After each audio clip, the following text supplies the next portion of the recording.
ভারতে অবস্থানরত বাংলাদেশের সাবেক প্রধানমন্ত্রী শেখ হাসিনাকে ফেরত চাওয়ার পাশাপাশি দ্বিপক্ষীয় সম্পর্ক এগিয়ে নিতে আগ্রহ প্রকাশ করে পররাষ্ট্র উপদেষ্টা মোহাম্মদ তৌহিদ হোসেন।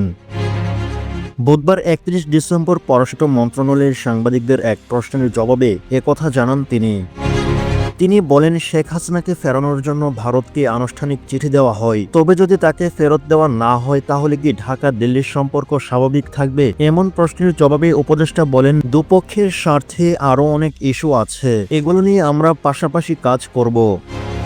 শেখ হাসিনা ইস্যুটি একটি গুরুত্বপূর্ণ বিষয় হলেও আমাদের দ্বিপক্ষীয় সম্পর্ক এগিয়ে নিতে অন্যান্য বিষয় সমান গুরুত্ব পাবে। এদিকে রোহিঙ্গা সমস্যার বিষয়ে তিনি বলেন, রোহিঙ্গাদের নিজ দেশে ফেরাতে নিরাপদ পরিবেশ নিশ্চিত করা অত্যন্ত জরুরি। তা না হলে তারা ফিরতে চাইবেন না। রোহিঙ্গা সমস্যা বাংলাদেশের জন্য একটি বড় কঠিন চ্যালেঞ্জ। নতুন বছরে এই চ্যালেঞ্জ মোকাবিলায় কূটনৈতিক প্রচেষ্টা আরও জোরদার করা হবে।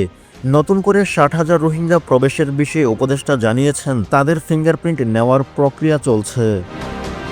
এটি শেষ হলে প্রকৃত সংখ্যা নির্ধারণ করা সম্ভব হবে। অন্যদিকে চীনের পররাষ্ট্রমন্ত্রী ওয়াং এর আমন্ত্রণে চলতি মাসের তৃতীয় সপ্তাহে চীন সফরে যাচ্ছে তৌহিদ হোসেন। এ প্রসঙ্গে তিনি বলেন, পররাষ্ট্র সচিব আন্তঃ মন্ত্রণালয় বৈঠকের আহ্বান জানান। সেখানে আমরা আলোচনার মাধ্যমে চীনের কাছ থেকে কি সমস্যা বা কি সমাধান বা সহযোগিতা পেতে পারি তা নির্ধারণ করব।